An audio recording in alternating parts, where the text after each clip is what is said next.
All yours. Hello, I'm going to give you a little bit of context on this speech. It's about what we in Canada call dying with dignity.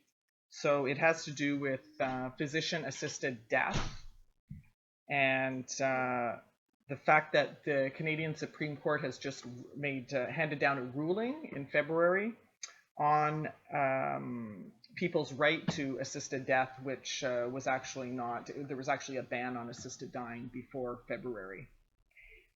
So I will be speaking about the Supreme Court, the federal government, and the different provincial governments, which are, the provincial governments would be the equivalent to Belgium's provinces and regions. So there are the sub-governments to the federal government. I think that's about it. So I will start. Canadian adults in grievous, unending pain have a right to end their life with a doctor's help, the Supreme Court ruled on Friday, February 6, 2015. The unanimous ruling, by establishing that the sanctity of life also includes the passage into death, extends constitutional rights into a new realm. The courts have used the 1982 Charter of Rights to establish gay marriage and also to strike down a federal abortion law. The new ruling will change the way some Canadians are permitted to die. In a brief yet powerful opening paragraph, the Supreme Court explained why it was creating a new constitutional right to autonomy over one's death in some circumstances. Those who are severely and irremediably suffering, whether physically or psychologically, may be condemned to a life of severe and intolerable suffering by the government's absolute ban on assisted dying. A person facing this prospect has two options. She can take her own life prematurely, often by violent or dangerous means, or she can suffer until she dies from natural causes. The choice, therefore, is cruel. The decision was signed by the court, whereas normally decisions are signed either by the Chief Justice or by the justice who is writing for the majority. Judgments like this are signed by the court when the judges wish to lend their decisions extra weight. So the 9 judges, who range in age from mid-50s to 74, dismiss the notion that competent adults cannot consent to their own death. We do not agree that the existential formulation of the right to life requires an absolute prohibition on assistance in dying, or that individuals cannot waive their right to life.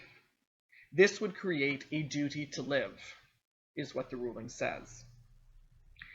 So this court decision puts Canada in the company of a small group of countries, such as Belgium, and US states Washington and Oregon, that permit doctor-assisted death. And it gives the Conservative government a difficult choice as it heads towards an election which is scheduled for October 2015.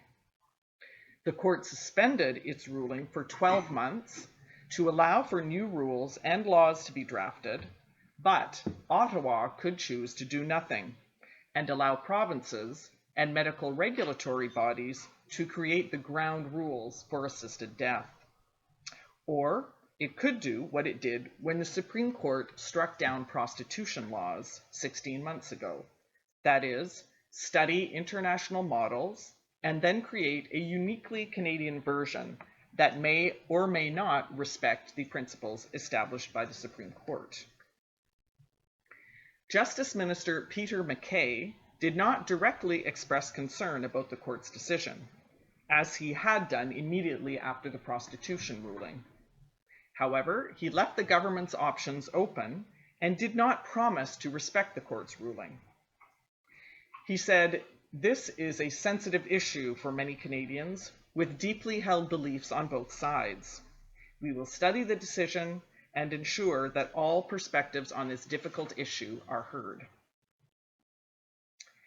A joint statement was produced by the Council of Canadians with Disabilities and the Canadian Association for Community Living, saying that some advocates of disabled people would be condemning this ruling.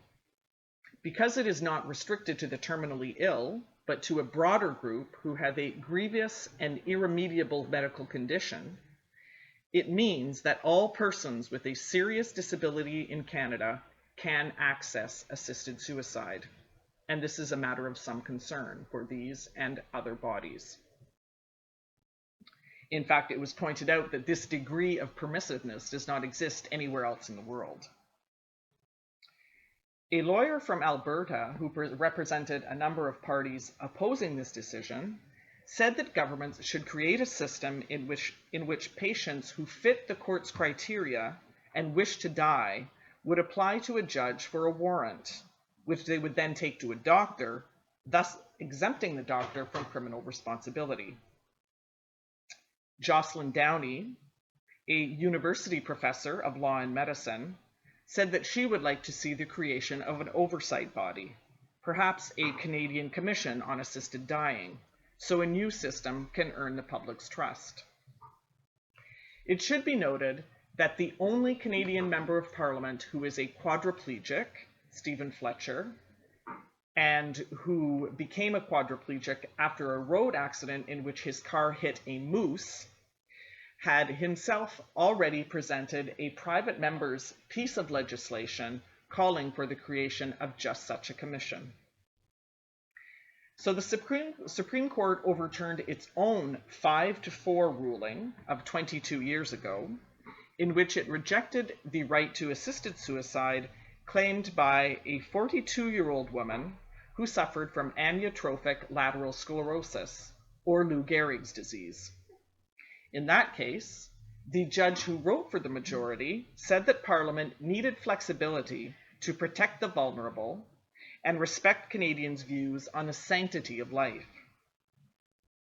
Picking up on those arguments, the Canadian government contended in this case that a blanket prohibition on assisted death was necessary because of the difficulty in knowing beforehand who was vulnerable to being mistreated or undervalued by the health system, or family members, and thus pushed towards an unwanted death.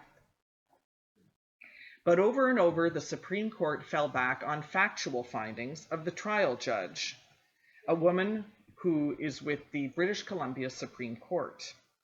Now, she conducted extensive hearings on legal developments in other jurisdictions since the case of the 42-year-old woman who died of ALS. This Justice Smith, a former law dean at the University of British Columbia, found that the systems worked to protect vulnerable people from unwanted death.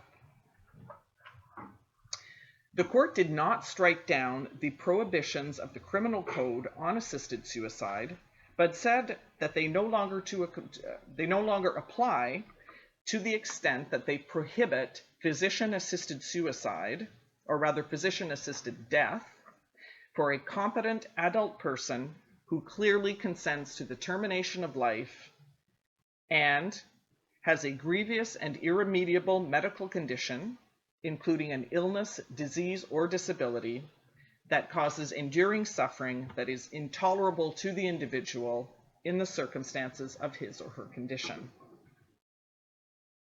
A number of provincial government leaders are pressing Ottawa, saying that it should take the lead in adapting, or rather crafting, new legislation governing assisted dying, saying that this would be great evidence of federal leadership.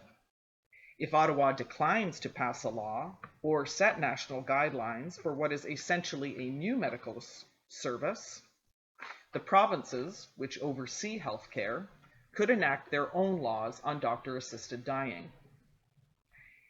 Many of the provinces say that it is too early to decide what they will do next. The original case, which was brought before the British Columbia court, involved two women who are both now dead, Kathleen Carter, age 89, suffered from a degenerative disease called spinal stenosis. Her daughter, Lee Carter, took her to Switzerland for an assisted death in 2010. Gloria Taylor, like the 42-year-old woman I mentioned previously, also suffered from amyotrophic lateral sclerosis and died of an infection in late 2012. Kathleen Carter, the daughter of Kathleen Carter, said in an interview after the ruling that Canadians now have a choice to die with dignity in our own country, surrounded by friends and family. This case is particularly topical in the context of aging populations worldwide. Switzerland accepts so-called death tourism, that is, non-citizens who had the means and the assistance to travel there in order to end their lives, whereas people who wish to end their lives with physicians' help in Washington or Oregon, for example, must first establish a residence there. In 2014, the province of Quebec became the first Canadian province to pass legislation on end-of-life care, effectively authorizing physician-assisted death in certain cases by means of so-called palliative sedation. But the law in question focuses primarily on improved palliative care. So, as the years slip by and we get older and older, this subject becomes more and more topical, whether you have older parents, whether you don't have children and think that perhaps you might have to end your days alone. But regardless, it is a topic that is very compelling for everyone who knows that they will die someday, and that is all of us. Thank you very much.